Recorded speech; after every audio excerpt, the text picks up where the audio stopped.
Okay, so good afternoon, ladies and gentlemen. I was talking here. I thought naka-on na akong microphone. Dire pa ngayon. So, before we start, let's check first your attendance.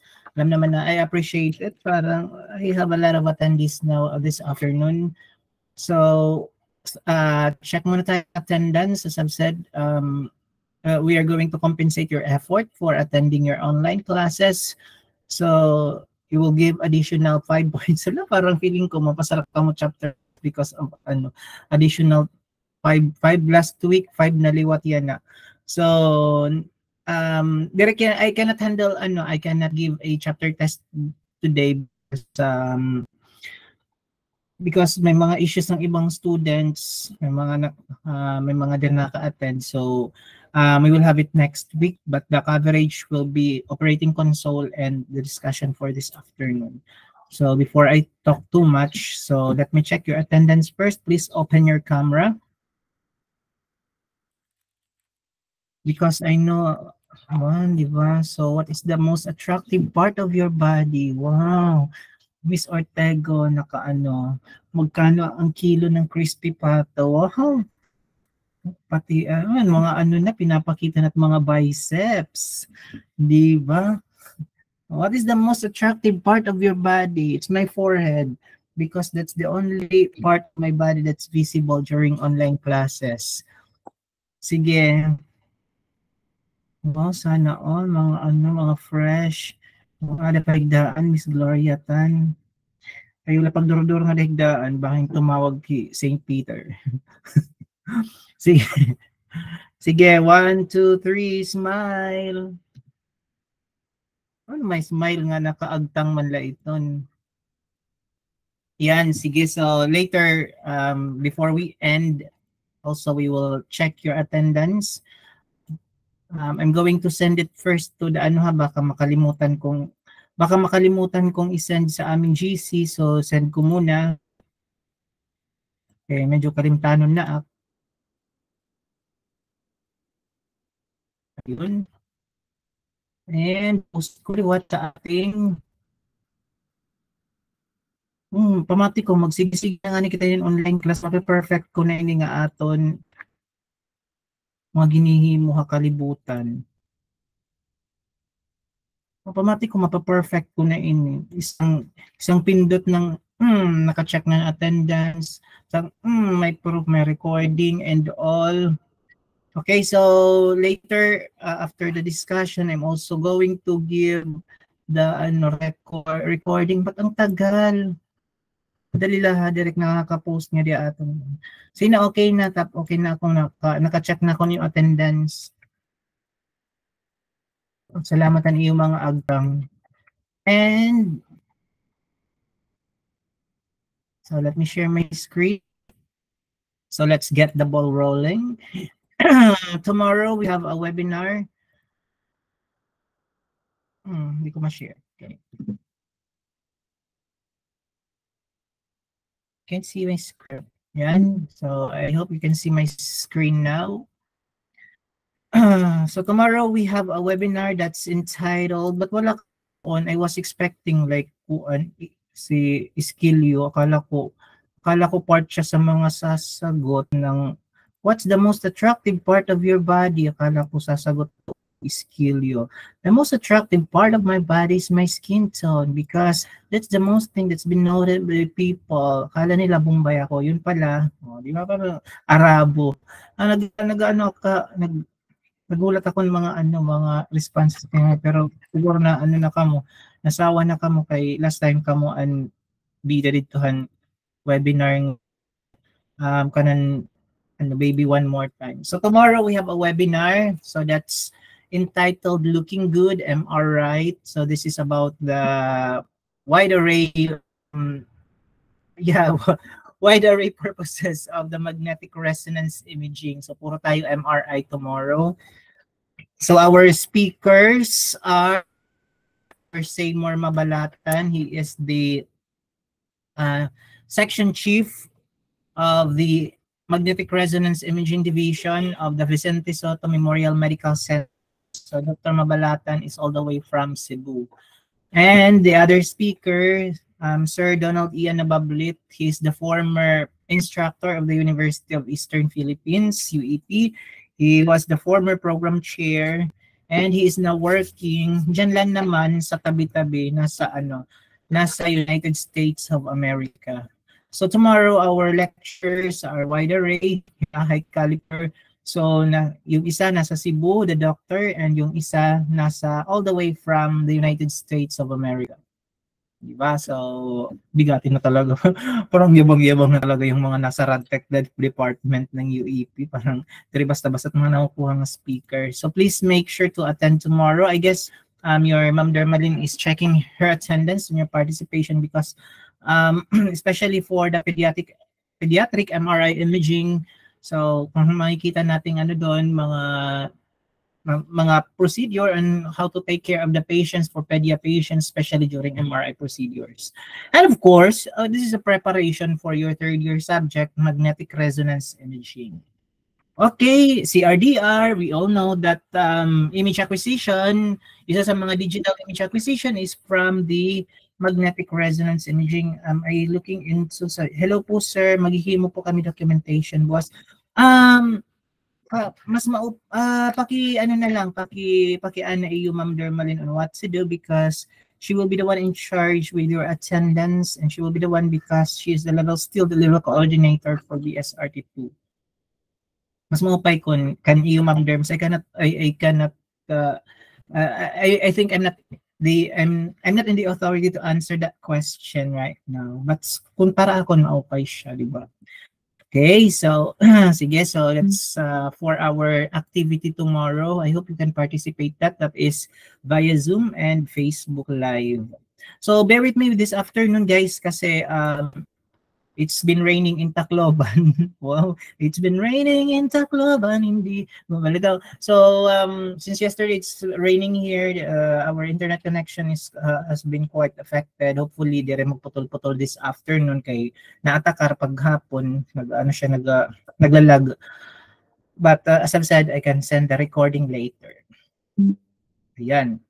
So let's get into our business this afternoon. So this is RT224 imaging equipment and maintenance. So the last time we discussed about the operating console, and this afternoon we will have different topic, and I hope we can finish this by 3 p.m. because we have a dry run for our webinar tomorrow. So I'm still here in Tacloban. I will be attending the dry run via online, and I hope we can finish this one at 3 p.m. So this afternoon, we will focus on the X-ray tube. So we know for a fact that X-ray tube is the heart of the X-ray imaging system. So sabi nga, kung walang X-ray tube, wala tayong mapoproduce na X-ray. Diba? Ganun siya ka-vital, ganun siya ka-important. So it might be that this lecture, para masuhan ka mo nga, ay parang we already heard that lecture during, yes, because that's important to have a concept in let's say in principles of imaging. Lahat ng concept nyo dito pwedeng ipasok natin sa imaging equipment and maintenance. Kaya we started out with the console, lahat ng mga pinagpipindutan natin, napag-aralan din natin. And if you already have the basic knowledge on this X-ray tube, so it might be a review para next week. So na siya, parang madali na sa iyo makakuha ng high score for chapter examination. So X-ray tube. Okay, so this is the component of the imaging system that is rarely seen by the radiologic technologist. So kasi sabi nga natin, this is the heart of the X-ray imaging system. Gaya nga sa inyo, di ba? You cannot see the heart, di ba? Actually, nag-enjoy ako sa isang response ng isang student. What do you think is the most attractive part of your body? And that student said, people say it's my nose, but you think it's my heart because, it's the heart that matters. Oh, sana all the heart. So X-ray tube is the heart of the imaging system. And this is the component that is rarely, ako nga mantakin nyo, second year na kamo, maray pa kamo kumita yung actual na X-ray tube, di ba? So nakikita lang natin sa sa YouTube, di ba, sa mga PowerPoint. Makuri man nato nito wakayo nito nga aton X-ray machine dida para makakuha lang. Okay, kasi tube wakay nga ito. Wala nang silbi yung X-ray machine natin. So kasi ang nakikita lang natin yung protective housing. Gaya ng puso mo, hindi yan nakikita ng tao, di ba? Ang nakikita lang nila yung physical na, ang physical na katangian mo. Diba? So, but kung makilala ka na ng mga tao, sasabihin, wow, ang batang ito ay may magandang puso, sana all. So, there are two primary parts of the X-ray tube. So, we have the cathode. Okay, so, palatandaan natin pag cathode, okay, so this is the negative side of the X-ray tube. Pag halimbawa makita mo nandito yung filament or focusing cup, so we can say that this part here is the cathode. And we have the anode. Anode kasi this is the positive side. Pag makita mo yung target, so we can say that this is the anode side of the X-ray tube.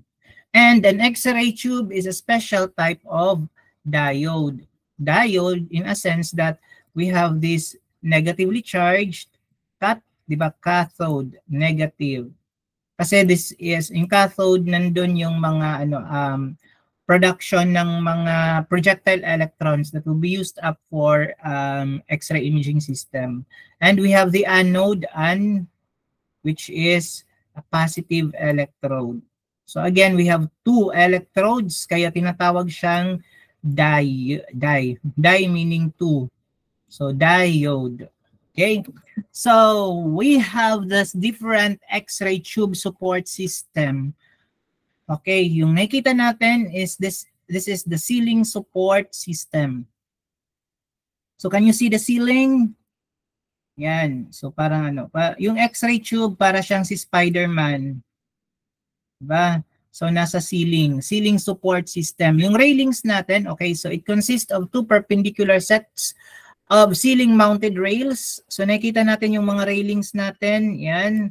So nandoon sa ceiling, wala sa floor. So this allows both longitudinal and transverse of the X-ray tube.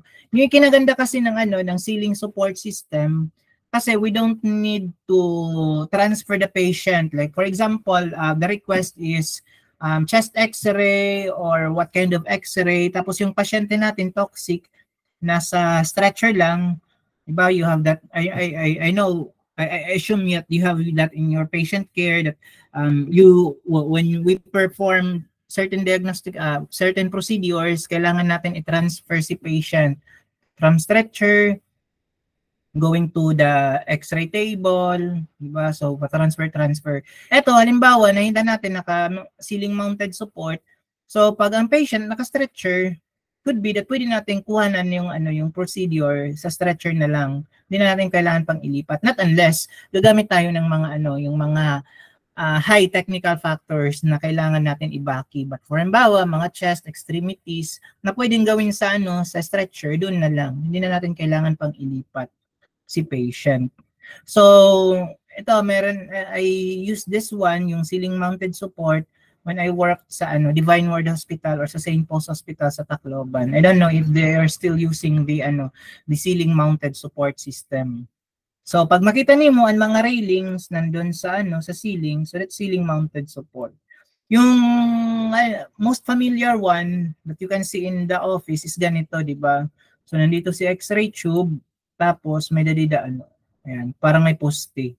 So this is what we call the floor to ceiling support. Yung railings nasa floor, tapos pwede lang natin butangan liwatin another railing dito sa ceiling. Yeah, floor to ceiling. So kung halimbawa naka-stretcher ang pasyente, tapos kailangan i-X-ray, so we don't have any choice but to transfer the patient to the X-ray table. So kung kanina pwede natin ma-move, okay, right, left, so on. Pwede naman gap didi, kaya lang very limited range lang siya. So the floor to ceiling support system has a single column with rulers at each end, one attached to a ceiling mounted rail and the other attached to the floor mounted rail. So we have the ceiling mounted rail here and we have the floor mounted rail here. Diba? Ito yung mga Ito yung klase ng X-ray tube support system na nakikita natin dyan sa ating school, sa UEP. So this is the floor-to-ceiling support system. The other one, we have the C-arm support. So if you can see it, so nandito yung ating X-ray tube. So nandito yung ating image intensifier. So both of them are connected in this C-arm fashion ng support ng column. So these systems are ceiling mounted and provide for very flexible X-ray tube positioning. So the image receptor is attached to the other end of the C-arm from the X-ray tube. So this one, usually makita natin to sa mga operating room, sa mga angiographic suites, sa mga catheterization laboratory. So they are using this one. So yung ating image intensifier, so connected din siya sa ating monitor. So what you can see here, kaya minsan kailangan we have to take extra care on this part ng image intensifier, labi na kung ato OR nga matatalsikan yung dugo-dugo, di ba? May operahan ng pasyente. So kung matalsikan, so pwede mawakan aton image intensifier. So we need to take extra caution on this one. So yung fashion kasi nito guys, ano siya, this is the tube, this is the image intensifier, II. So they are perpendicular to each other. Hindi parehas sa iba nga, if this is the tube, ading cassette, pwede mo adi ma-angulate, adi pwede steady. So di sa C-arm, if this is the tube, this is the image intensifier. So they are perpendicular to each other talaga. Okay? So again, this is only for makoring at X-ray department. X-ray department mismo sulod may daka mo C-arm kasi usually visible ini siya sa OR, sa angiographic suite. Siguro gagamiton lang ni naton kung waray na gud ibang choice. Okay? Okay, next we have this the different parts of the X-ray tube, no? So tapos na tayo dito sa X-ray support system ng X-ray tube. So we need to provide the X-ray tube a support for the purpose of positioning. So we cannot accomplish kasi sa when you enter third year next semester na, no? So when you enter third year, we have your positioning. So sasabihin doon, central ray is directed 15 degrees caudad. So, mga ganun. So we need to manipulate the X-ray tube, pa ganyan. So there should be something that mag-hold sa X-ray tube. But the positioning side ng mga angulation, we cannot do that we cannot do that as much as possible doon sa C-arm. Kasi nga yung C-arm, perpendicular talaga yan. This is the X-ray tube, this is the II. Yan. We can do the positioning na may mga angulation sa ceiling support, yan sa floor to ceiling support, we can do that. So, yan. Here if you can see it sa ating machine, you can accomplish the angulation naman, di ba? Here. So may indication dito angulation 15 degrees, 25 degrees, 5 degrees, caudal si palad. Yan. So as we said, hindi natin nakikita yung X-ray tube kasi nakikita lang natin is yung housing. So gaya ng puso mo, hindi yan makikita ng tao because the heart is inside your chest, of course. Lalo na kung ang puso mo ay talagang marupok, kailangan there should be something that protects your heart para sa mga taong mapagsamantala. Keme. So, ganun din dito. So, kailangan yung X-ray tube natin, pakaingatan natin para hindi siya masira, no? So, there should be a protective housing. So, what you can see in our laboratory doon sa UEP, it's not really the tube. Na-refer lang natin yung tube kasi we know for a fact that inside that, nandun yung ating X-ray tube. So, this is the protective housing. Actually, guys, yung protective housing, sa ating unit kasi walang naka-sign dyan. Sa protective housing, in some units, meron dyan sign. Halimbawa, may sign. Pag ubos mo ini siya dida, may makita po tida nga positive, tapos didi negative. So this is an indication nga. This side, this is the anode, This side naman, this is the cathode. So there is an there is this indication kung ano nga part, but sad to say sa ating unit wala siyang indication kung alin side cathode, alin side yung anode. So protective housing, it incorporates specially designed high voltage receptacle, okay, to protect against electric shock. Kasi araman nato no kita ni mga kuryente nang dadaloy dida, di ba? So kung wala in protective housing, pwede nga na parang sige kahin position na patient, sige kalatin sayo, lagabog, di ba? Sige kan sayo kasi na kuryente ka. So para ma-avoid na natin kuryente, so there should be a protective housing. Next, it provides mechanical support for the X-ray tube and protects the tube caused by handling. Okay.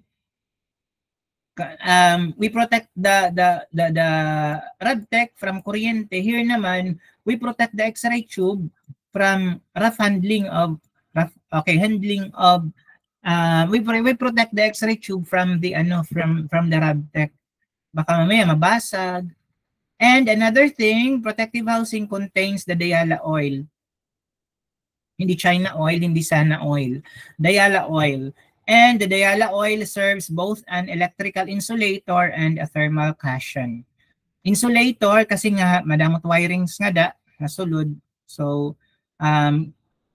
para ang kuryente di rin ma-absorb, okay, di rin ma-fill ng RadTech, so may Diala oil for insulation.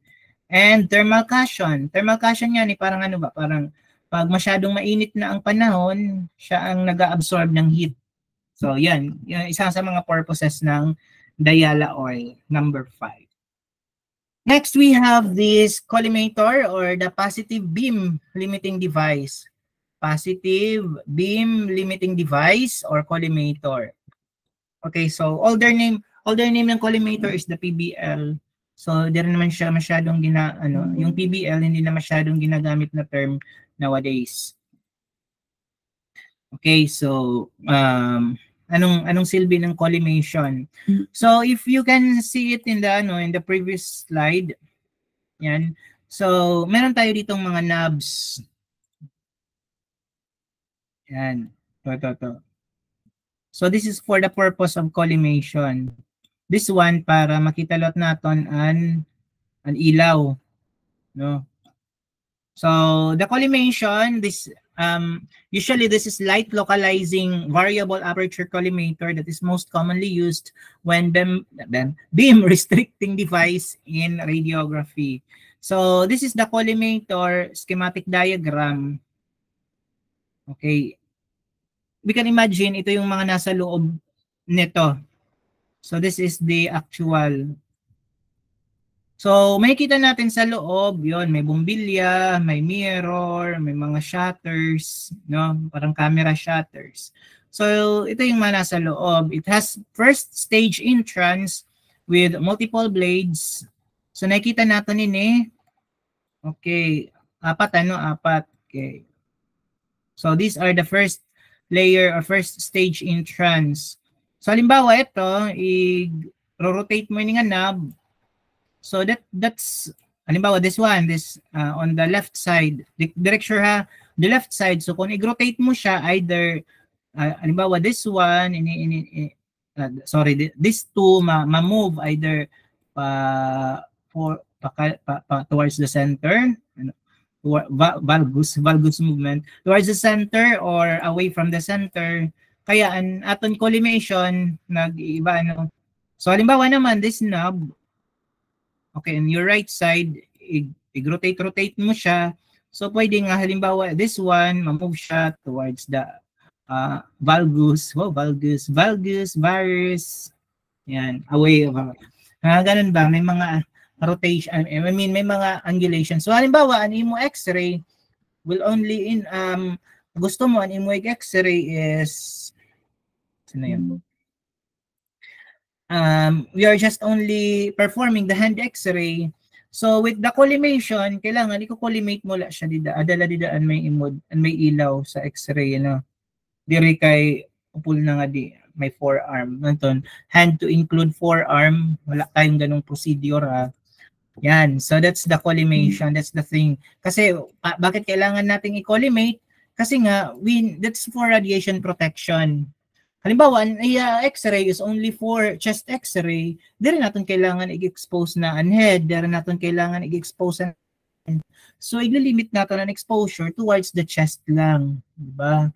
So, kung niyo mo, ka-crop-crop, makuri man ito mag-crop-crop kita diha, ano ha. Okay, a final image, kung digital ka mo, pwede siya makrap. Okay, pwede niyo ito i-zoom, i-crop. Pero, na-expose nga area, na-involve ang radiation, dako, ano. So, kailangan i-collimate para specific la, kung di niya area may radiation.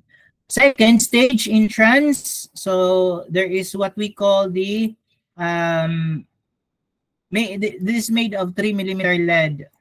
So, nakita niyo, so here we have the second stage in trans.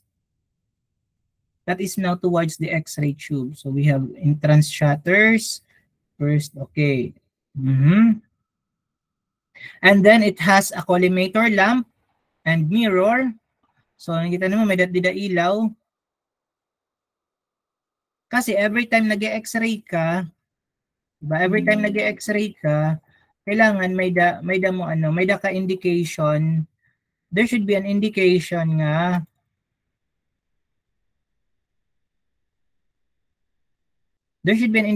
kung hain ang imo central ray. Okay, videos. Tama ba? Ayun. So, kung nag-X-ray ka nga ni, di ba?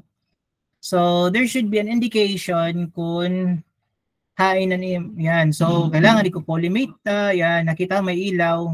So, that's the purpose of collimation. Sorry. Kasi nag-experiment din siya intensifying screen. So, nag-collimate yan. Collimation. Kung na yun lang part, kailangan nag-expose.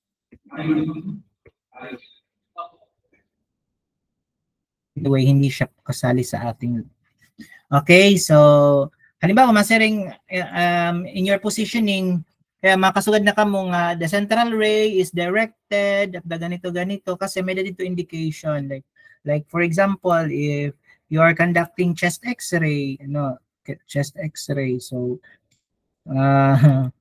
this is your nagla-line lagi hapon. So masugad ka na ngadto nga okay, the central ray is directed at the level of T4. So, kapaon mo ang imo inferior border and scapula. Tapos, ida-direct mo didaan na ilaw at ton. Parang nag-X nga da nga ilaw. So, T4. Yan. So, there should now be an indication. It's the use of the collimator or the PBL. So, we have the glass envelope. So, as you can see it here, yan. So may mga babasagin. Okay. So this is the actual X-ray tube na nakikita lang niyo with mga PowerPoint. Makuri man naton wakayo ni taton X-ray tube para makakuha la kita iton. Okay, so the modern X-ray tube, Coolidge tube naton tinatawag This is a vacuum tube. So aside from mga internal components, mga anode and cathode. So, kailangan vacuum siya, vacuum. So, meaning, waray air sa sulod. It does not contain anything inside, Kasi if may air or anything, so it might affect the X-ray production. Instead nga, ang direction ng electron pakadto sa anode, so it can be hindered with the presence of air or other, particle or whatsoever. So it is made of Pyrex glass para hindi siya madaling mabasag, di ba? Which enable it to withstand the generated or heat generated. Ini magiging issue ini din heat. So tanan kasi every time that you generate X-ray, halimbawa nag-X-ray ka, chest, whatsoever, every time nga nagbubutang ka technical factor, nag-iinit ito aton X-ray tube. That's why sa X-ray facility, kailangan may aircon para nakukompensate ni mo didaan heat generated by the X-ray tube, nakukool. Ayan. Nakukompensate niya. Okay, nare-reciprocate niya ang heat na na-produce ng X-ray tube with the use of your air condition. So, minsan ka lang kumita ng mga X-ray facility nga nga di rin naka-aircon kasi we are protecting our equipment from the tremendous heat that is generated because of that procedures. And of course, it maintains a vacuum or empty space inside the tube. Yan ang sinabi ko kasi if there will be a presence of air whatsoever, so the X-ray production might be hindered. So schematic diagram, like for example, this is the target. This is the target. Tapos this is the filament. So if there's the presence of air, imbis ng direction ng projectile electron pakadto target, so it might be hindered, no? So pwede magkamay-ada tayo in ibang mga parts, I mean, X-ray production in some parts of the X-ray tube because medyo na-disturb ang normal nga flow ng electrons from, supposedly it's going to the cathode, going to the anode. Okay, so aside from the metal enclosure, so we have the latest version which is metal. Yan. So kita nyo, na siya, hindi na siya babasagin. So it is designed to overcome arcing and tube failure due to vaporized tungsten that coats the glass envelope. So maintains a constant electric potential between electrons of the tube, electric current, and the enclosure. And of course, all high-capacity X-ray tubes use metal enclosures. High capacity in a sense nga hataasan mga technical factors na ginagamit. So pagkataasan technical factor, normally, mag-expect kita nga mag-incorporate mas mapaso, mas magpapaso ang aton X-ray tube if ever ganyan. Okay, so next we have filtration. Para iyo, mahilig ka mo gumamitin filter, di ba? Sometimes, kung nagpipicture ka mo. Okay, mga tipong, hindi na maaram ako, may mga yan, maaram ko gamiton yan, ng filter, mga pan-edit, Remini kasi pan-AI siya. So, appearance, mo kuhan, picture, para kang AI, para kang artista, Remini. Pero paid up siya, di ba? Nagamit ka ng mga filter. Ay, ang ganda lang niya kasi may filterless siya. Kaya kung nag-online class nga nag-check attendance, agtang lang yung papakita. Kaya iba man ang picture nga da Facebook, naka-filter man, di ba? So, iba pa rin ang mga tinatawag na mga gandang di inaakala. Parang nalayo tayo, parang nalihis tayo doon. Okay, so we have filters dito sa X-ray tube, no? So, there are 3 types of filtration. So, we have the inherent and added. And we have compensating filters. So, ikakaroon ko compensating filters, pamatin maupay, compensating filters, these are not, or this cannot be found in the X-ray tube, compensating filters. Hindi siya nasa X-ray tube. Yung pinag-uusapan natin ditong filters na nasa X-ray tube, itong dalawa lang. We have inherent and we have the added filters. Diba? Pag tinawag nating inherent filters, diba? Parang, kumbaga, kinaiyan na, nasa tao na, parang ganun. So, itong inherent, nasa tube, nasa machine na talaga. So, pagkagawa ng X-ray tube, part na siya doon sa construction, inherent filter. And we have added. So, ito may nalalagay yan. For example, here in our illustration, naglagay tayo ng additional filter. So the value of inherent filtration is 0.5 millimeter aluminum equivalent, dito AI. 0.5 millimeter aluminum equivalent. It inherent. So required filtration, okay, it required. This is 2.5 millimeter aluminum. So usually we add at least 2 millimeter or 1 millimeter filter is added between X-ray tube housing and the collimator. So, anong gamit it collimator? Bakit kailangan na collimator and filter? Okay, so we also have, shapes of aluminum mounted onto the transparent panel that slides the grooves beneath the collimator. So, here we have added filters. So, anong gamit ang filter? So, ang filter, para siyang di ba? Kung halimbawa, we know for a fact that KVP, ano, KVP is the controlling factor for the X-ray quality or the energy. KVP. So kung halimbawa, pag waray filter, these low energy photons, duro-diretso siya, no? May ki-interact siya kay patient. So, this low energy photon, ang matatabo, shallow penetration lang, nasa skin lang. Diba? Dire siya makapenetrate. So, kailangan tanggalon tayo ng mga low energy photons na kasama klera. It can be scattered in the form of scatter radiation or additional radiation lang kay patient. No?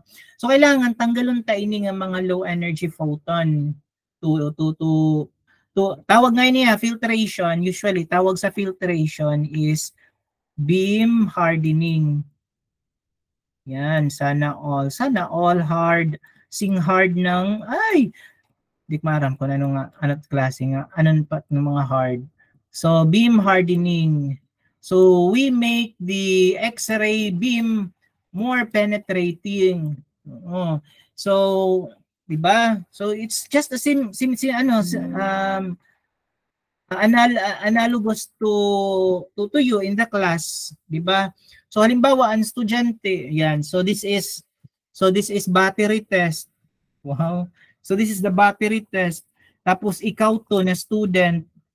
Pag halimbawa mahina pat imo ACADS, mahina pat imo mga knowledge, so masusugad ka nga low energy student. So pwede ka dire makatagos sa battery test.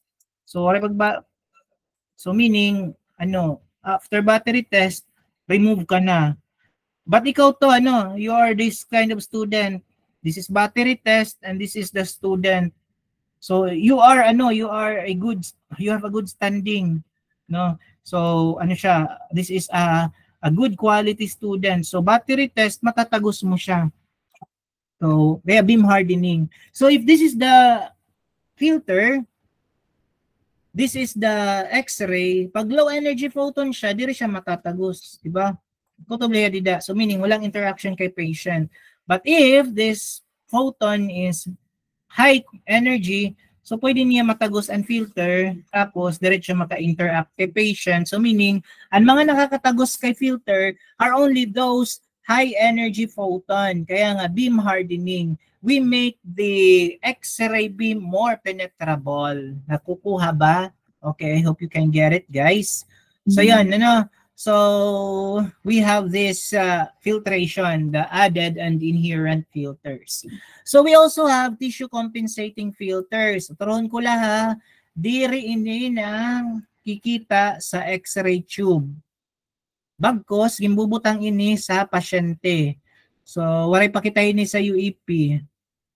So these are tissue compensating filters. So they are formed or shaped filters in form of wedge. So yan, makita niyo mo wedge shape. So this is usually for the examination of the foot. Okay, so ganito man lang ito ito ang tissue compensating filter. Okay, like for example, this is the foot. Okay, marang kamot iyo siki dire man to paprehas kadak mol. Marang kun hinat may siki nga equal an thickness dili may ankle nga part until may digit. So ani mo naton para pag X-ray mo dire masyadong black didi sa may part sa digits, bubutangan mo siya hin tissue compensating filter. So i-equal mo siya. Yan. So pag X-ray mo, ma-appear dito nga same an optical density all throughout ito nga anatomy. So yun yung kinaganda with the tissue compensating filters. We make the image of equal optical density all throughout. Dire kay masusugad nga pag X-ray mo andi nga part si ankle ala color gatas. Sa may digit masugad mo ala choco. Ano to? Choco na gatas na choco. So nagkaka-problema, it's because wala tayong tissue compensating filters. So ma-overcome natin siya kung may So same as true here with the use of, we have the TRAF filter. TRAF filter. So ginagamit siya sa mga chest radiography. And we have the boomerang. Kita mo iya shape. boomerang filter. So this is used for mga hip. Okay, mga x-ray of the hip. Again ha, uturhon ko na liwat. So this tissue compensating filters, dire siya ato sa x-ray tube, kundi ginbubutang siya sa area kundiin mag-x-ray ka. No? So like for example, kay wedge filter, this is for the foot, boomerang, this is for this is for the hip, and this is for the chest. Yon, so parehas gyapon ang era purpose. Beam hardening. So we make the X-ray more penetrable. Okay, next we have the, ay, bumalik na to, PBL. Wala ba tayong tanong dyan, guys? Wala bang, do you have any questions so far with the X-ray support system, the PBL, the collimator, the filters? Wala. So if you have questions, do not hesitate ha. You may express it. Okay, you may say it directly here in our class so that we can make it more interactive, more lively para si Gloria dire tuluyan may nga turog nga daya higdaan. So you can raise your question directly. So para at least yeah, I can say that oy namamatingin ako mga estudyante. Parang di rin ako nagmo-monologue kay danay takon mama nga din napapausa na akon. Feeling niya kaya di man lao kwarto nag-online class. Feeling ni mama nagaano may kaistorya ko natakalugaringon. Mama nag-online class gad ako. Kaya diri pwede nga mag-iha-iha kita ini nga online class kay bangin masugad nga kuan na ak napalingkin ak di dia balay. O so diri pwede kailangan may ano na. But the memo naman di ba until today lang naman. So siguro maghihimo na galit schoolin long-term solution para hiton kuan para ito mainit na panahon. Magbubutang na herahin artificial rain o akala niyo aircon artificial rain para mainit nga ni mag shower nga da UEP balitaw. So kasi for me naman it's not the online class that's a solution for the increase or the rise in the heat index. Should be something like pa-aircon na mga classroom, electric fan kasi di ganun siya ka-effective when it comes to to the delivery of the lecture on online. Anyway, so this recorded din naman at some point you missed some of my kasi ang dami kong dinadaldal. So at some point baka you missed something from our lecture, you may watch or replay the recorded lecture. In a way kasi nagre-record okay para as a proof din na talaga direct nagmemekos takon online class. I conducted online class, di ba? Ganon. Okay, sige, let's go back kung wala namang tanong. Sige, pagpapatuloy natin ang ating paghihirap dito sa online class. So usually ito yung mga external components pa sa ating X-ray imaging system. So now let's come to the internal components ng X-ray tube. So first we have the cathode. Sabi ko kanina, if you can see the filament or the focusing cap, then we can say this is now the cathode. So the cathode is the negative side of the X-ray tube, negative. So it has two main components. We have the filament and the focusing cap. Okay, so let's start with the filament. So si filament, okay, so an X-ray filament emits electrons when it is heated. Kaya may tinatawag tayo nga phenomenon nga thermionic emission. Di ba therm? Gaya ngayon, mainit. Kaya nag-iinit na, may nag-i-emit na didahin mga diri mag-upay nga mga words. Charet. Okay, so thermionic emission, di ba? So nag-i-emit siya ng electron with application of heat, kaya thermionic emission. So do not be confused sa sa radiation protection, may dalat ka mo tinatawag nga photo emission. Mag-i-emit siya ng electrons by application of light, kaya photo emission. Wolo.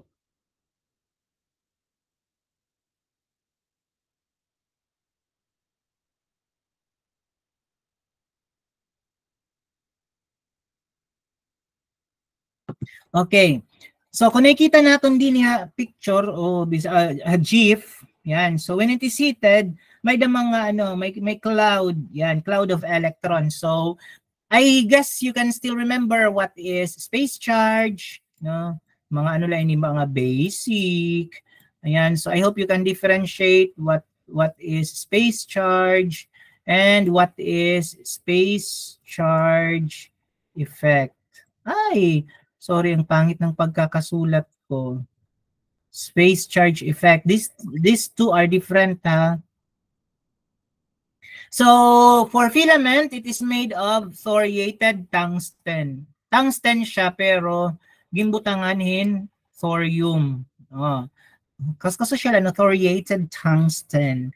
Yan. Parang ano ba, parang gindope. Yan, ginhaluan thorium nga da tungsten. So, why tungsten?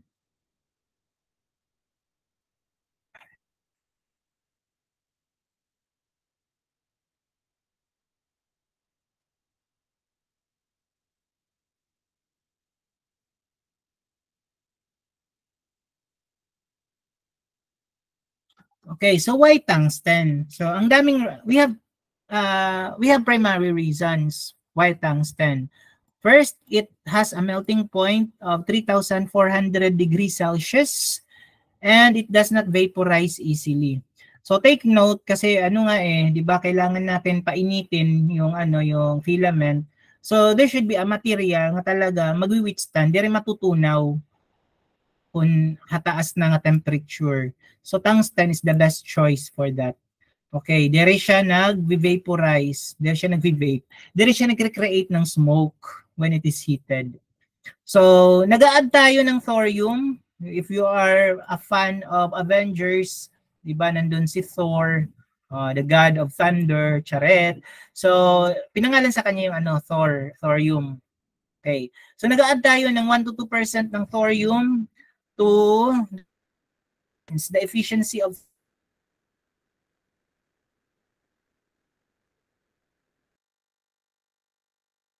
it life. So those are the reasons why tungsten.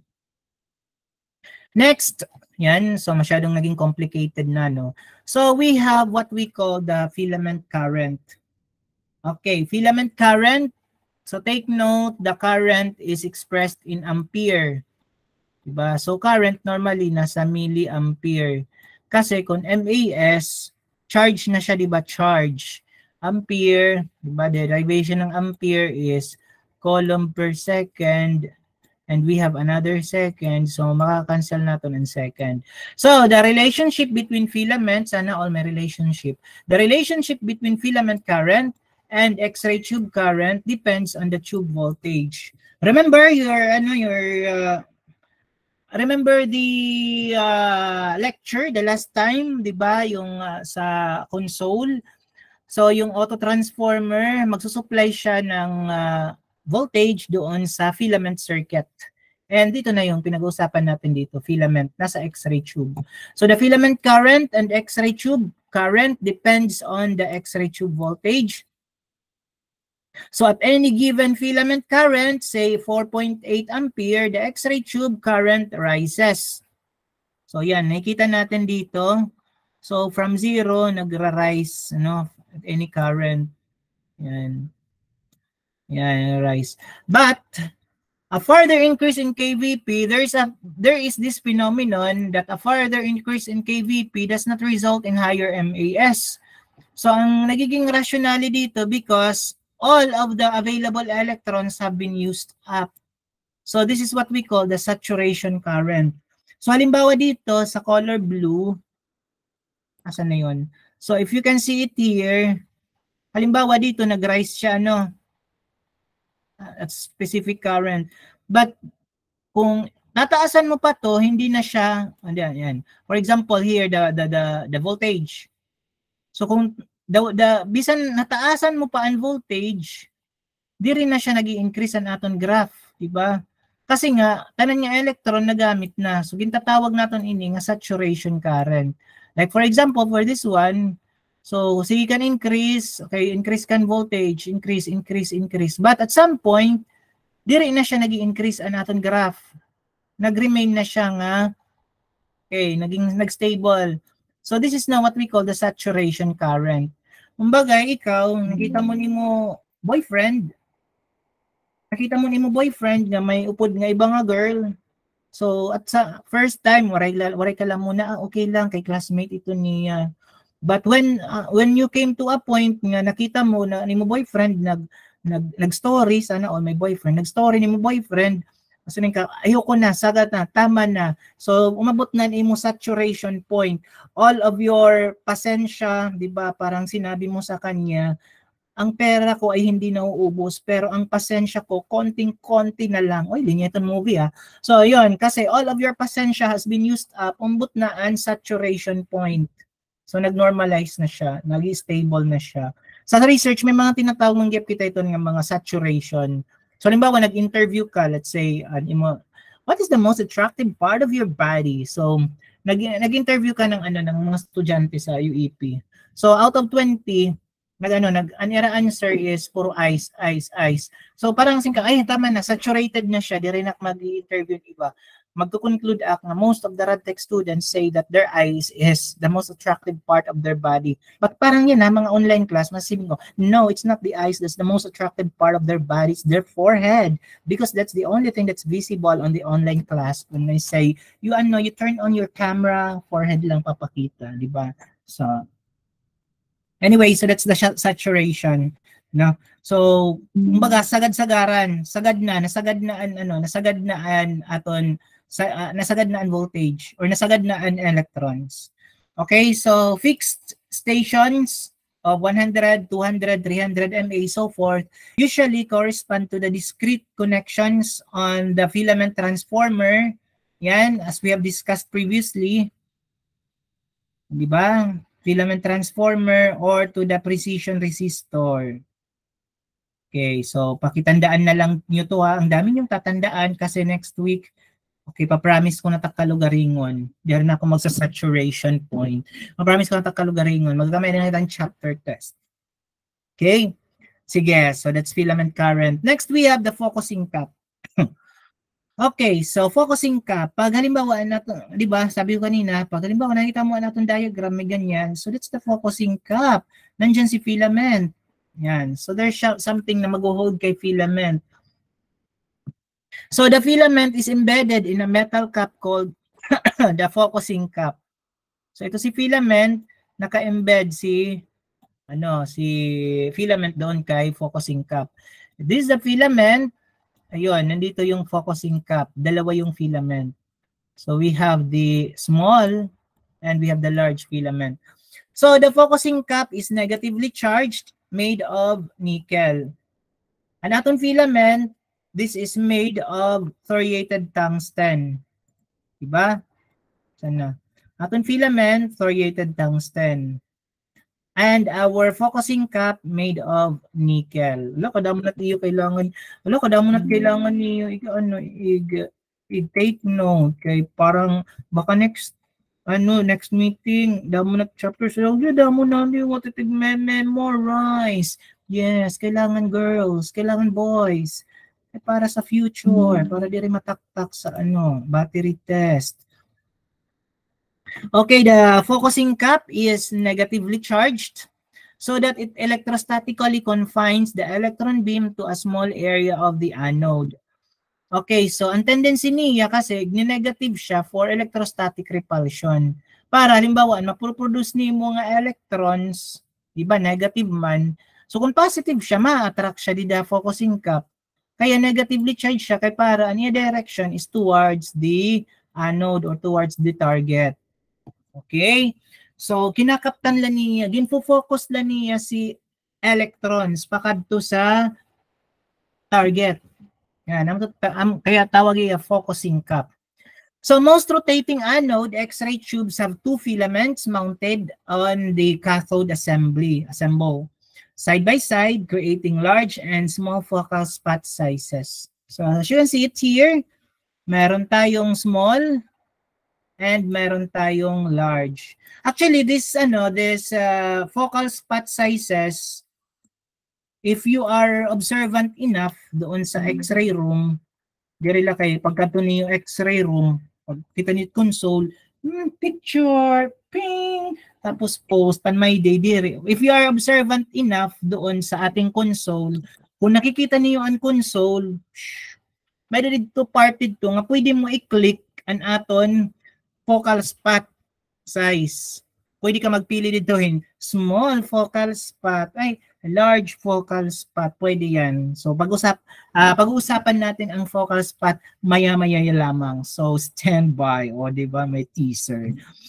Yan, so side by side to create the large focal spot and the small focal spot. So filaments in bi-angle X-ray tubes have to be placed end-to-end with the small focals or small focus above the large filament. Ganun, no? So yung small nasa taas ng large. So in a grid-controlled X-ray tube, ito kasi medyo ano to, gas-gas to sa board exam, grid-controlled tube. So kailangan tandaan natin yung grid, yung grid is the focusing cup. Yung grid hindi to yung sa principles of imaging na grid na 16:1, 12:1, 8:1, hindi. Yung grid dito, yung tinatawag nating engineering jargon, terminology ng mga engineering, I don't know if it's true. Pakianin na natin yung jowa nga engineering student, baka alam niya yan. So when we say grid, this is something that acts as a switch. Kasi sa mga serial position, sa serial procedure, pag sunod-sunod na nga pag X-ray, di rin na kita mag-on and off sa ating X-ray tube. So there should be something in the X-ray tube that will act as a switch. Para kung sige-sige pag X-ray, there is something na nag-act.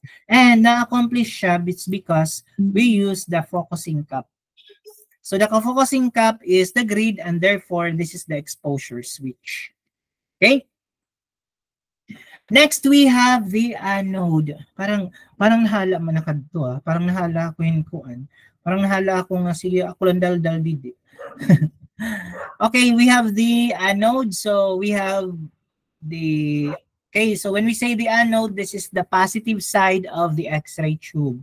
So for this illustration, pag kumita ka nga nga ada didan aton rotating anode. Okay, so this is of course sitting apart and naka-encircle, this is daw the anode. So it could be, the anode could be a stationary anode, steady lang, and mayroong rotating anode. Ito yung tipo ng relasyon nyo, rotating anode. Diba? Sabi mo girl, kaya pala ako nahihilo kasi pinapaikot mo lang ako. Hashtag rotating anode. So yung stationary anode, steady lang siya. So, which? Saan yung mas maganda?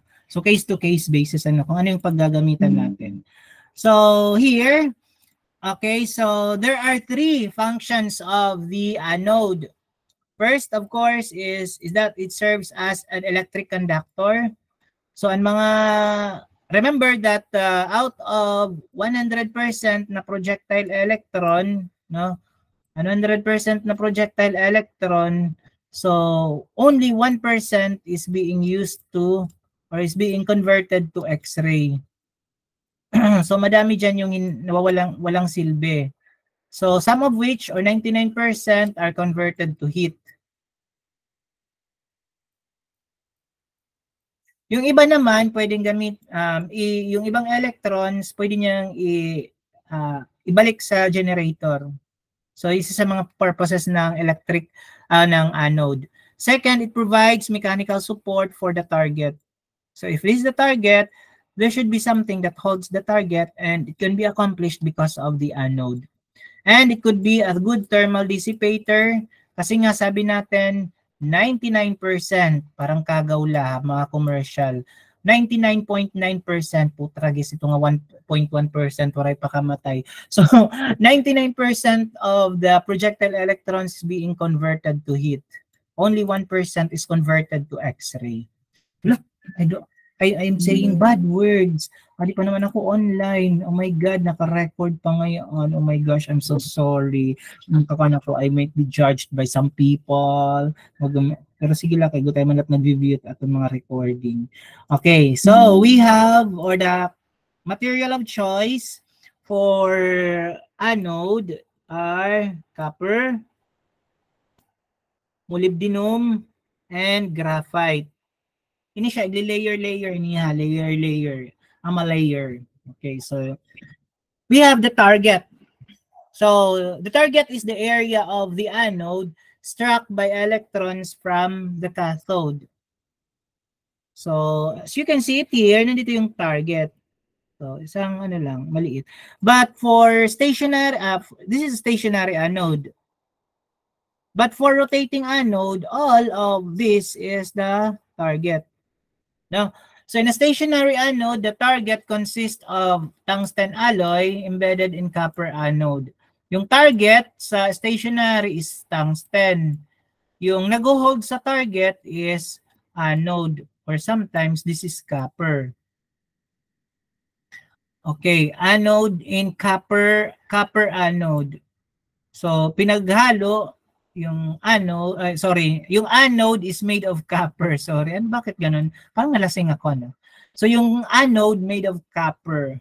So in rotating anode, the entire rotating disk is the target. So the tungsten is the target material of choice for 3 reasons. Tungsten's high atomic number, which is 74. Para mas madaling tandaan, yung graduating students ngayon, their class name is Wolfram. And the atomic number of Wolfram is 74. Kasi yung tungsten, yung tungsten kasi, at the chemical symbol is W. The W represents Wolfram. So basahan na lang kung di niya nga word. If it's Latin or what, Greek. So Wolfram tawag ito iya. So that's the class name of the 4th year students now. Next, we have the thermal conductivity that's nearly equal to that of the copper. So thermal conductivity, so the conduction ng heat, no? And of course, high melting point. So mas mataas, 'di ba? Kasabi natin kanina 3,410 degrees Celsius. In-estimate na siya didi, 3,400. That's 3,410 degrees Celsius compared with 1,100 degrees Celsius for copper. And therefore, kaya mas useful si tungsten as a target so that it can therefore stand up under high tube current without pitting or bubbling. Hindi siya magkrak-crack or di siya kung halimbawa siging kagamit, diba parang ito naiinitan nga nga substance nga parang may nanlulubo nga nagbubutol-butol. So yan, bubbling tinatawag. So kung magamit kita yung tungsten, so wala tayong i-expect na pitting or walang bubbling. So we have the stationary anode. Ito, ganito yung typical nga illustration. So stationary anode, this is used in dental X-ray imaging systems, some portable X-ray imaging system, and other special purpose units. Ito lang yun naman yung catch. Kung hindi gagamit ng high tube current and power. And so, kung halimbawa, magamit kita talaga, Daddy, I need an X-ray machine para dito pag-study. So, pwede kapalitan mo, Daddy, stationary anode. Di ka man lang yung ngarawat pasyente nga di balay. So, yan, pwede ton. So, anode of this type of tube, typically small tungsten insert. Kita niyo? Ang tungsten, ang tatong target, into a large block of copper with its inner surface cut at between 10 degrees and 20 degrees. So, we consider, naka-angulate. No? Kasi kung drawing, kung straight ito dida, mas walang tano. So, angulated siya. Later, may reason bakit naka-angulate. Okay, so the actual target is rectangle or square of tungsten that is 2 mm to 3 mm thick. Okay, inserted into an angular face of the copper. So the size of the insert is much smaller than the actual area of bombardment. This allows heat to be dissipated and transferred by the tungsten even more. Kaya mas dito ilaan natong target para ang heat confined lang siya dire kay ang heat i-distribute niya di sa anode stem. Next, we have the general purpose X-ray tubes or the rotating anode. Yan. So kung makita niyo yung difference, this is the stationary, dikit lang, no? Parang idinikit lang yung ating target. Here, yung target umiikot. Parang si Sarah Geronimo, ikot-ikot lang, ikot-ikot.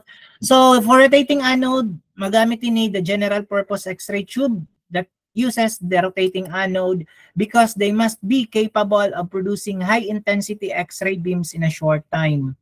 So, kung mga ito mo makina, if your X-ray machine is you are catering patients all sort from chest, head, and whatsoever. So general purpose siya. So mas maupay nga rotating anode. So the anode sits on the molybdenum stem. Kita niyo? Which is in turn embedded in a large copper rotor. Paras man lang copper gihapon siya. Rotor. So the copper rotor rotates. The copper rotor dissipates heat rapidly. Okay, so let's watch this video para kita natin kahit pa paano how it rotates, tapos how the rotating anode function. Copy. Okay, so stop share ko muna. Para hindi ko na alam paano gawin. And then YouTube. Okay.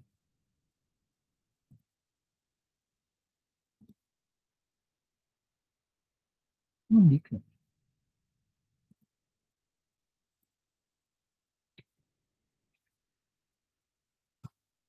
Ay, dapat na. Kalala. Paste ko na lang.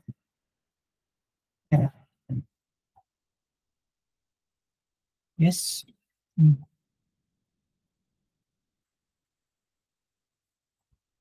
Sige. This is the perks of having classes online kay talagang na ma-manipulate aton mga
So ayun, thanks for watching daw.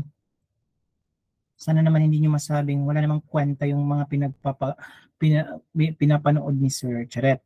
So at least nakita niyo ano how the rotating anode works. Yan. So na ano ba naihap pa niyo how many times umikot yung rotating anode? There. Sana all naiihap. Okay, so balik tayo sa ating PowerPoint. So let me share again my screen.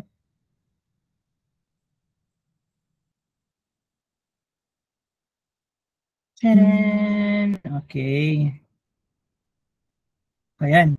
At least we have seen how, di ba, that it's talagang nagro-rotate yung ating anode doon sa video. So kung makita mo, umiilaw si filament doon, tapos umiikot naman sa rotating anode. Okay, so before we go further, okay, so alalahanin natin, wow, yung composition, ano yung structure ni rotating anode. So hindi siya ano yan, hindi siya mekos-mekos din, hindi siya disk lang gagawa-gawa. So may iba-ibang layer siya.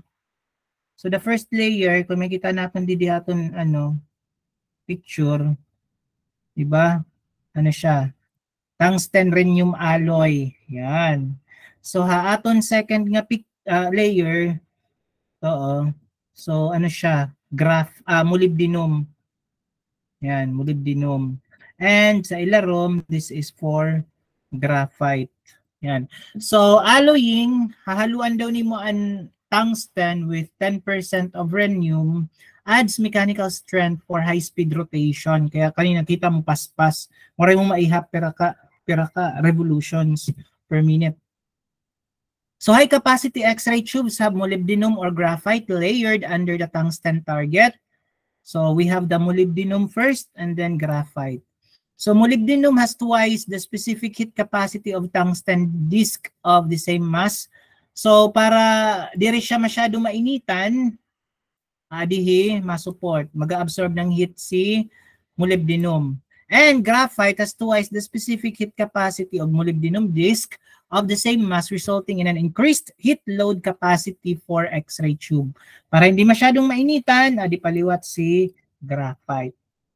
So rotating anode allows the beam to interact with a much larger target area, spreading heat to target track for longer tube life.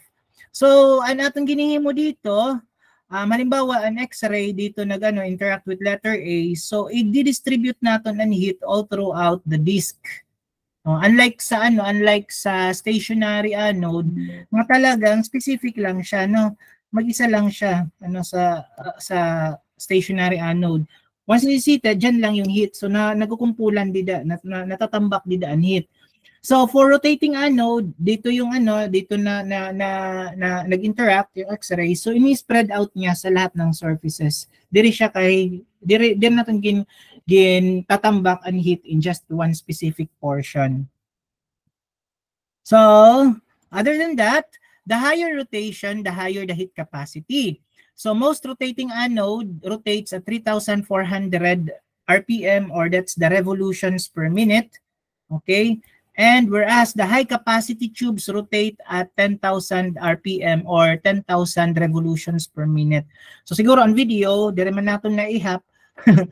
So siguro nandun siya sa mga 10,000 RPM, revolutions per minute.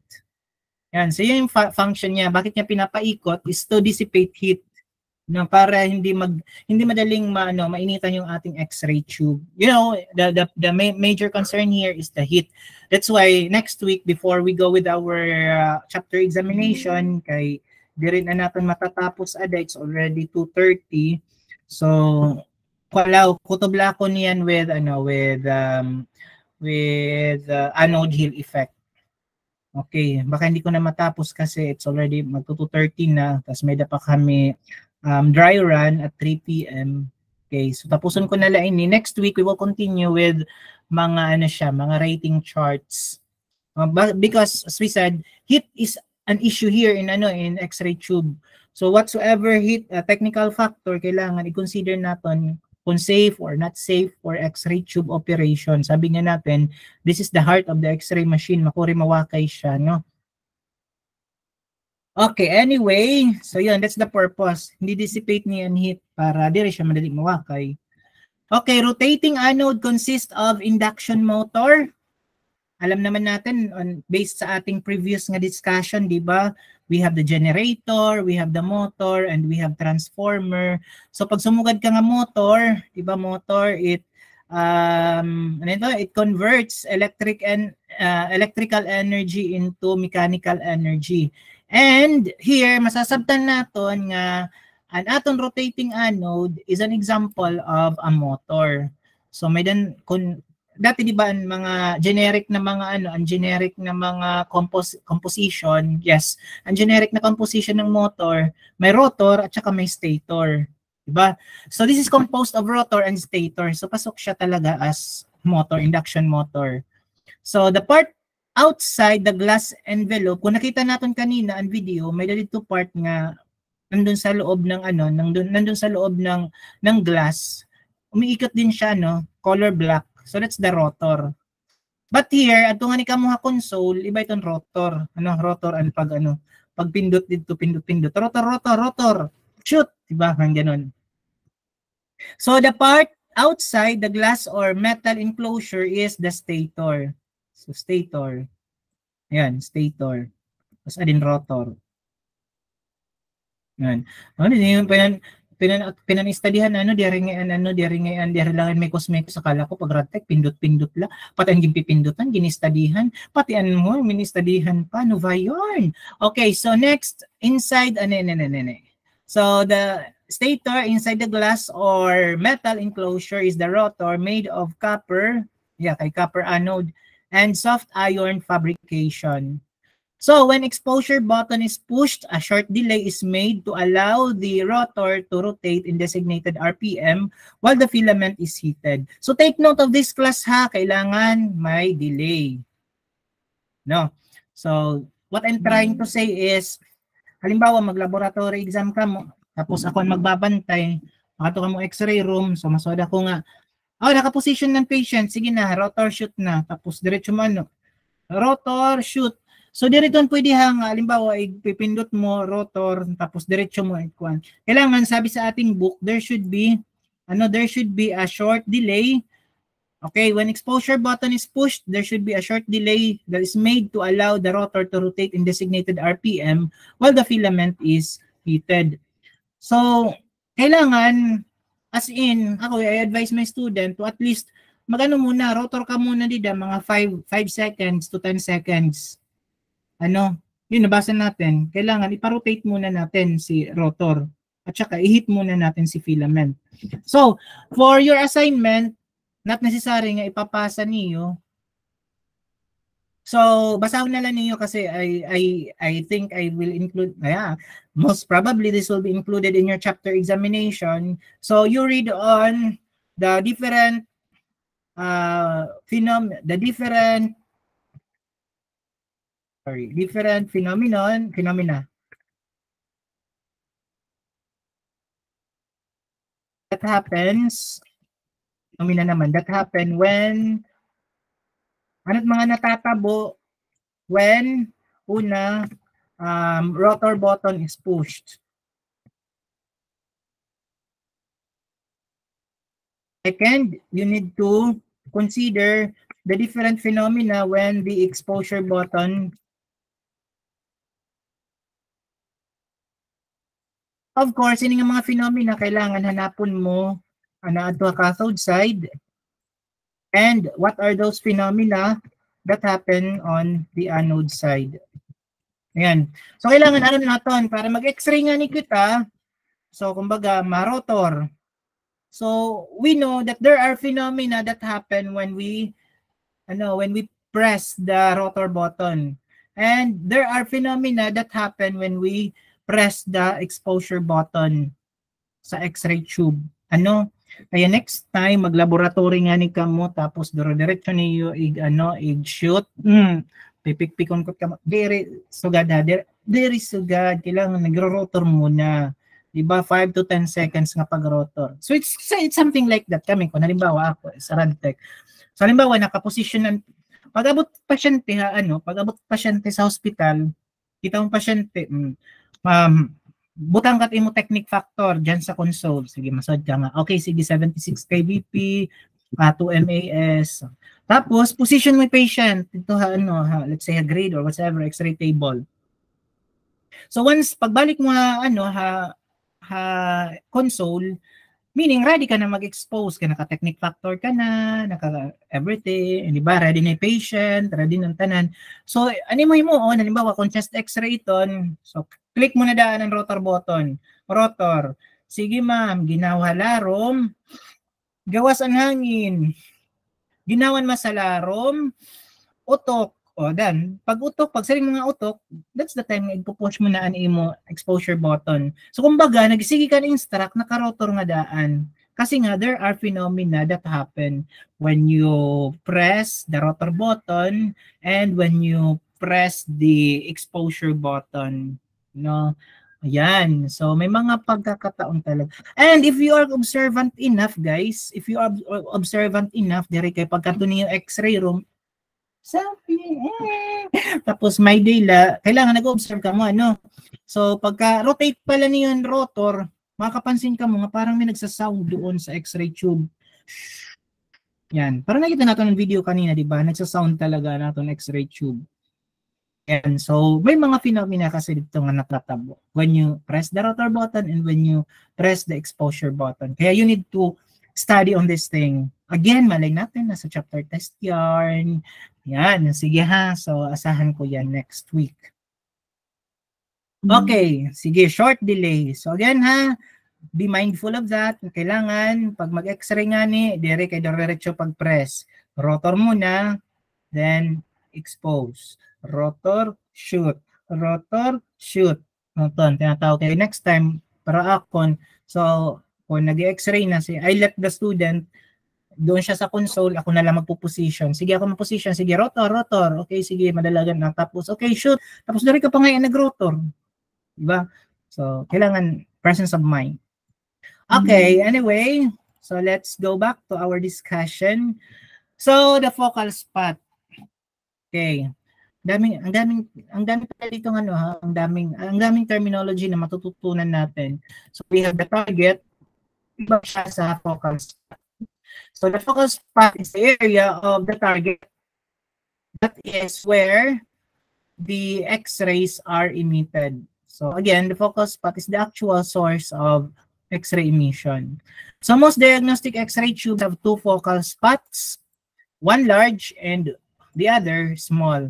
So you can be mindful of that kung parang, as I've said, if you're observant enough doon sa X-ray laboratory natin, dire kay bagala ka mo dituhin, basta lang kayo maka-x-ray, okay na. If nag-observe ka mo, maka-observe ka mo, even sa console, mayroon ito natin button dito for small and for large focal spot.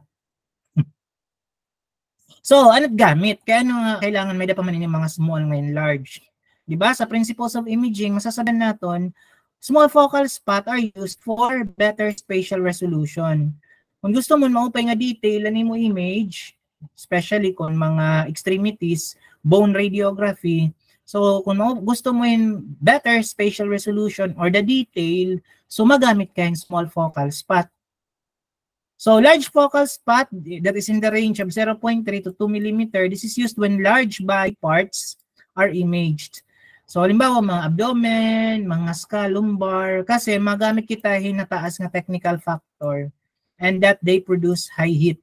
No? So, magamit natin is large focal spot. Okay?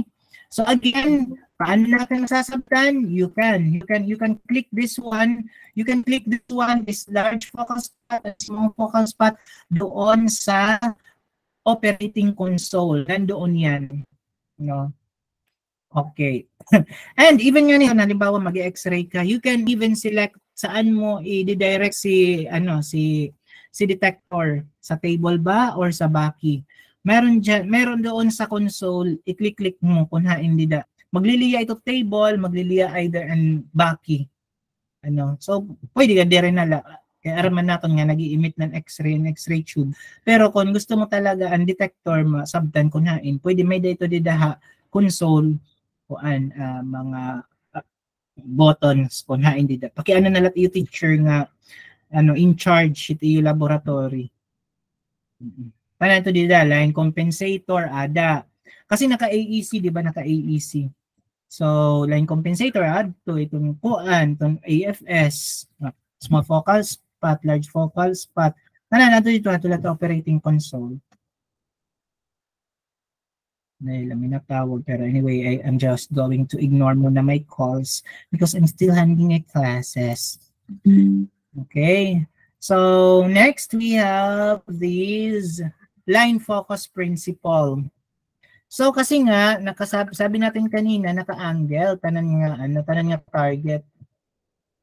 Anyway, ito dito naka-angle din naman to. Diba naka-angle siya kahit paano. Naka-angle siya. So may angulation na tinatawag natin. So this is because kailangan natin makuha ang dalawa. Kailangan mahanap natin yung actual kadamo ba yung focal spot? Actual focal spot and we have the effective focal spot. So, ma-accomplishinin natin, mahanapin natin yung actual and effective focal spot with the use of line focus principle. So, by angling the target, usually 15 to 20 degrees, yan, angulation. Okay, so one makes the effective area of the target much smaller than the actual area of interaction. So sabi dito, if this is the actual, kung diin nagbumomba an electron, so tatawagin natin siyang actual focal spot. Diba? So by angling the target, one makes the effective area of the target much smaller than the actual, the effective area of the electron. So, ang makikita natin, kung diin mag-i-emit the electron from this part, si focal spot from this part to here, this is now what we call the effective focal spot. So, kung makita natin guys, halimbawa dito, kaya sabi nga natin kanina, pag small focal spot, better spatial resolution. Pag large focal spot, large body type. Kaya so, small focal spot, kita mo iya shadowing. Sige, i-compare natin dito shadowing sa large focal spot. Diba? If you can still remember, may mga tinatawag tayong focal spot blur. This is the part nga di rin natin nakokontrol out of the radiographer's knowledge na yan or control of the radiographer because this is part of the construction. So, ito na nga.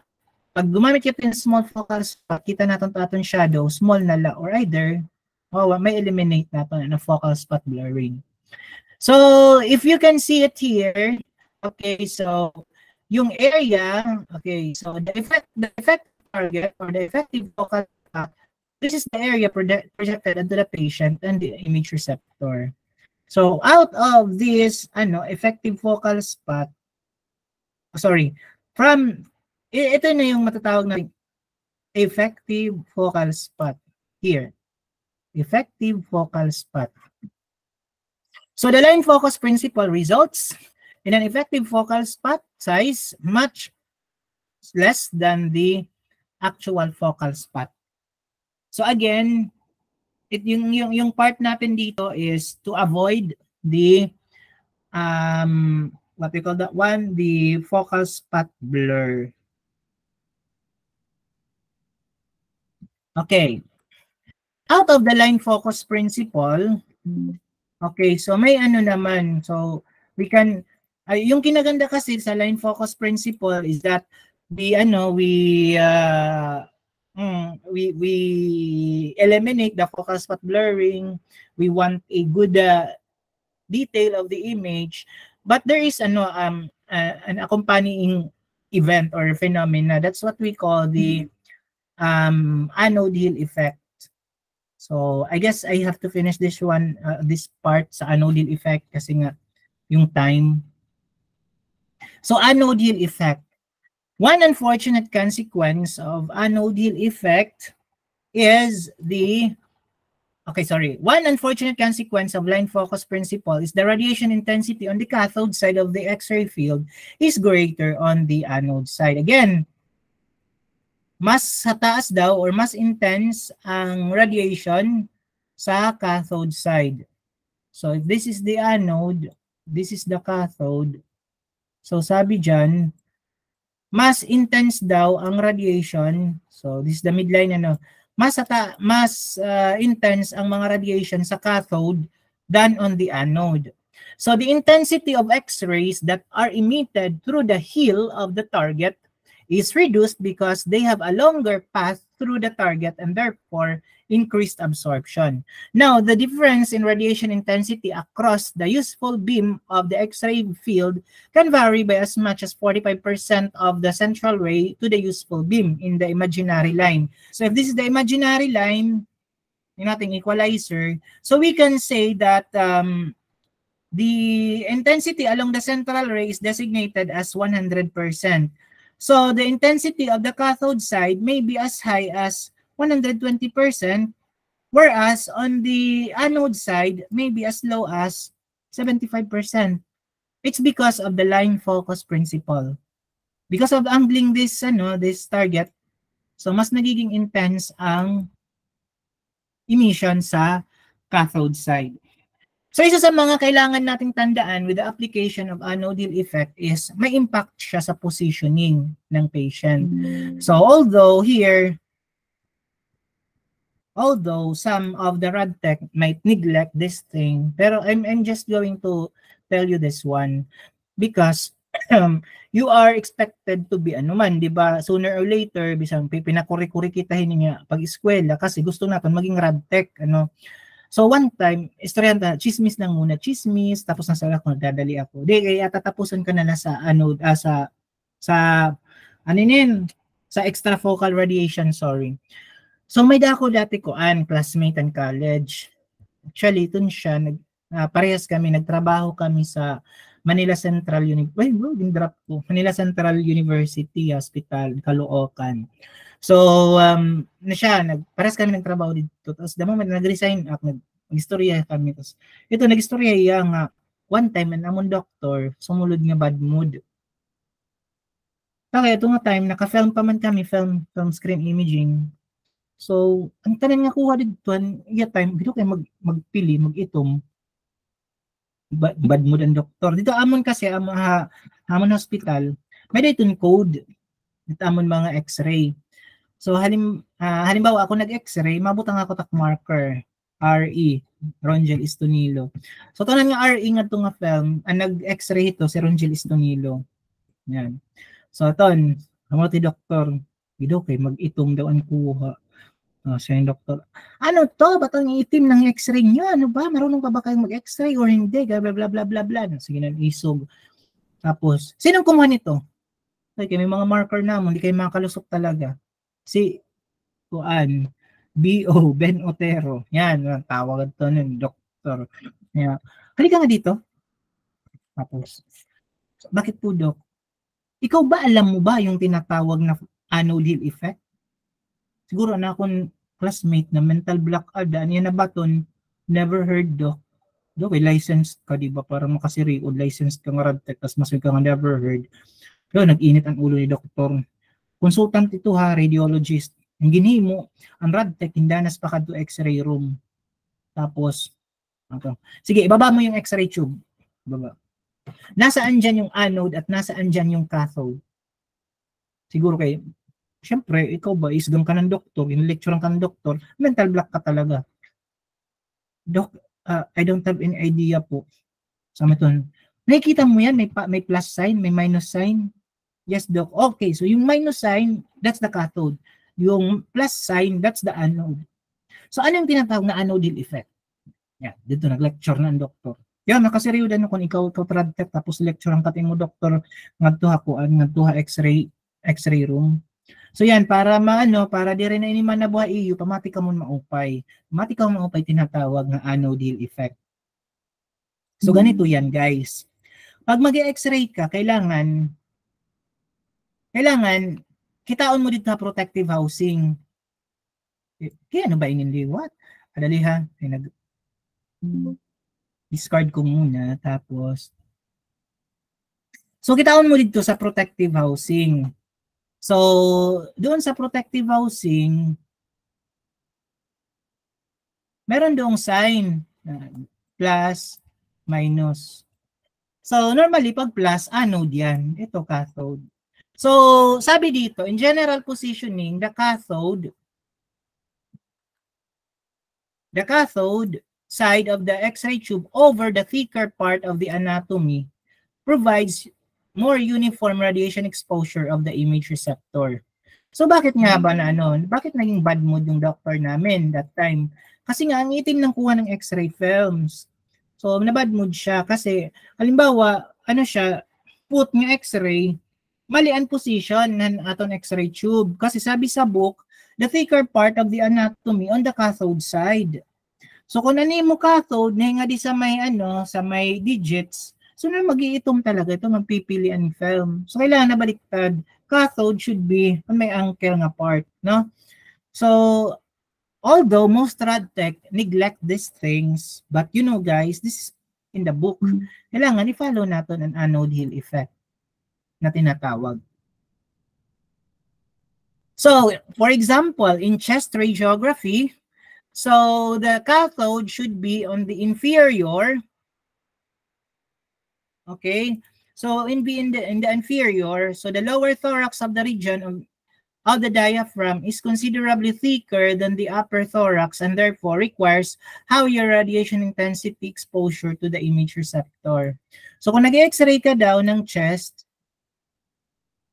so ito yung anode Hill effect ha, yung ano natin, yung illustration. 100% the central axis pero nakaabot pa siya until 120 sa cathode side. So if this is your patient, okay, so ito yung direction ng ating, kailangan i-check mo siya. Nga an aton minus towards the foot, an aton plus towards the head. Kaya ano, sabi dito, mas makapal ang diaphragm kaysa sa apex ng lungs. So, ganaton, mounted position, yan, mounted position aton X-ray tube. The cathode should be towards the head. Sorry, the cathode should be towards the foot. The anode should be towards the head. Okay? So, may implication siya. Bakit, said, bakit naging mainit ang ulo ng aming doctor? It's because napansin niya na the anode Hill effect was being neglected. Okay, sige, let's have some sort of exercise. Sige daw. So, write in our chat box. Halimbawa, mag-x-ray ka ng pelvis. Pelvis. So, what is the direction of the cathode? Is it towards the head or towards the foot? Sige, paki-chat sa ating chat box or sa message, in call messages. What's this? Again, kung mag-x-ray ka in pelvis, so what will be the direction of your cathode? Could it be towards the head or towards the foot?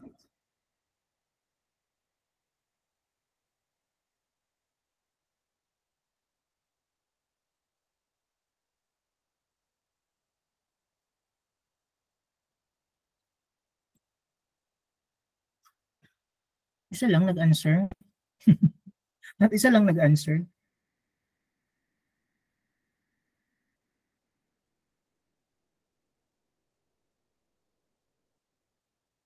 Okay, sige, parang wala pa nag-answer. Ben, nag-brown out na liwat ka Katarman. Sige, Ben, can you explain your answer? Bakit towards the head? Sir, I think sir, towards the head dapat sir ang cathode kay mas thicker part sa may abdomen kaysa sa may towards the feet nga part sa may femur sa may legs na part.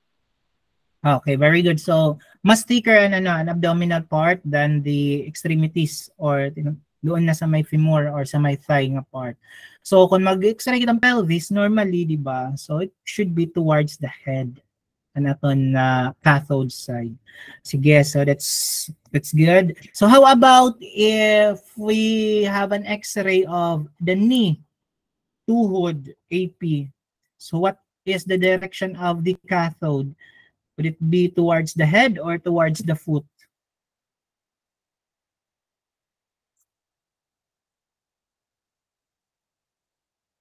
Knee.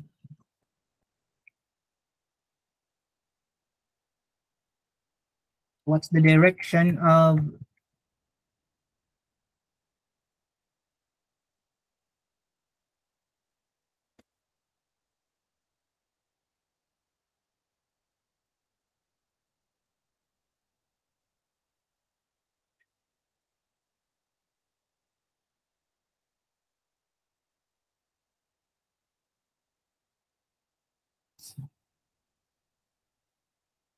So what's your answer?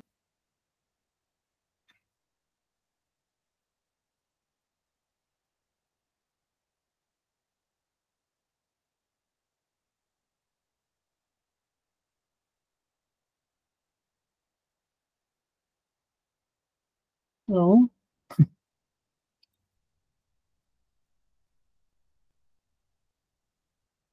ano na guys? Nandyan pa kayo? Parang isa lang yung student ko. Isa lang ba yung mga ka-ano? Sige Ben, kita man lang siguro yung duha, parang display na la din yung iba, kutob na yung attendance ng iba. Sige Ben, can you explain bakit towards the head? Kasi I think dapat ang cathode side kasi although same na sira same la man si aware dire man masyado dense pero kay concrete i-aim dan sir critically mas madak mo ang part sa my legs kasi nga sa may sa may thigh kasi nga sa may lower part sa legs. Okay, that's correct. Okay, so for knee projection of the knee in AP or lateral, so it could be that, okay, so mas denser, mas thicker part anadi sa may thigh than on the leg part. Okay, correct. Very good. Okay, how about for for neck or cervical spine?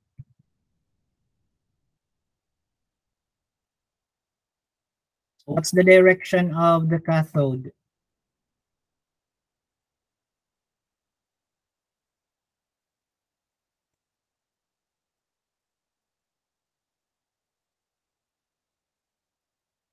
Towards the head or towards the foot?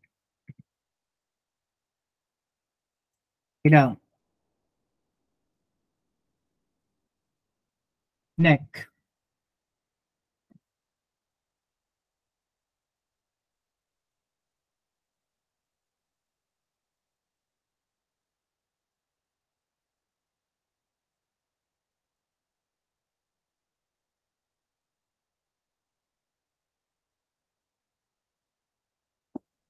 Towards the foot? Sige daw, Gloria, bakit towards the foot?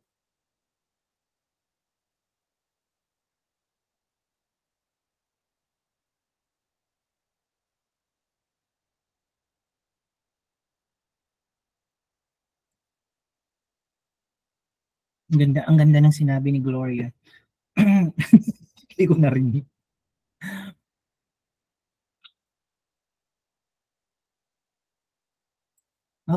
Okay.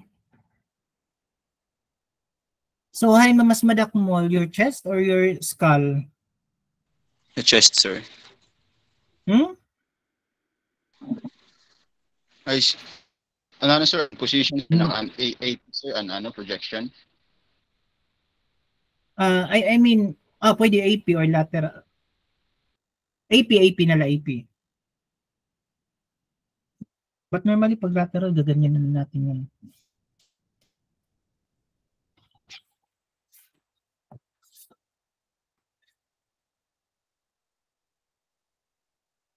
Sige, AP na AP.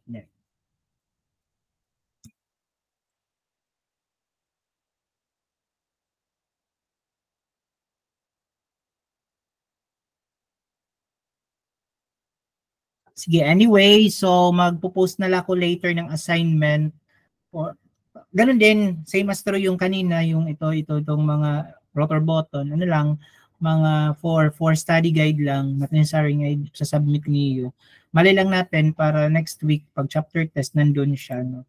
Okay, so let's continue. Parang iba, di rin na-participate iba, nagdudumot na. Kukuribaya ako dito pag drawing. Charit lang. Nagdud. Okay, so lastly, we have the off-focus radiation or the extrafocal radiation. So it says here that some of the electrons bounce off the focal spot and then land on other areas on the target, causing the X-rays to be produced from outside of the focal spot. So these X-rays are called off-focus radiation. Hindi siya na-produce doon sa focal spot. No, off-focus radiation. So this can image patient tissue that was intended to be excluded by variable aperture collimators. Kung nakikita natin didi, supposedly, amo niya collimation, amo niya exposure. But what happened is, nakita natin, may daniya exposure, adding a part. So ito yung ito yung nako-contribute ng mga extrafocal radiation. Supposedly, hindi dapat nakikita yan. Walang exposure dapat yan. Kasi nag-collimate ka para protection pero nandun siya.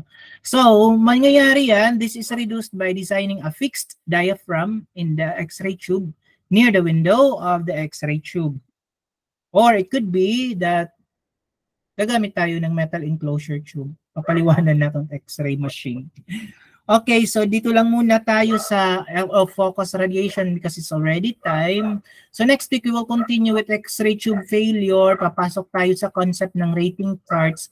Although maliit lang yung ano na to, discussion, pero ang daming mathematics din dito. So medyo maiha-iha. Okay, so do you have any questions? And again next week, prepare for a chapter test.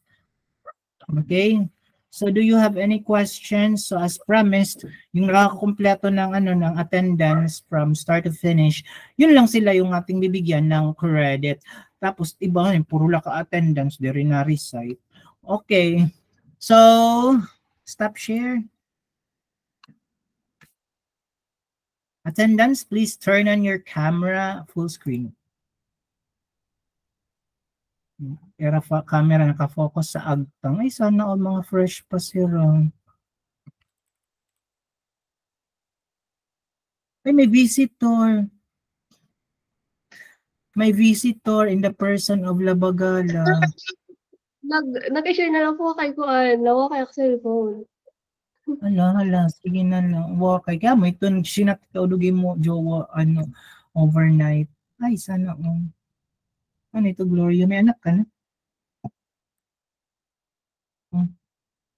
Okay, sige. So, 5, 4, 3, 2, 1, smile. Yan. Okay, so thank you so much, guys. Sure ka mo nga waray pakiana. Kung waray, so if there are no questions, stop recording, then we are dismissed. So thank you so much for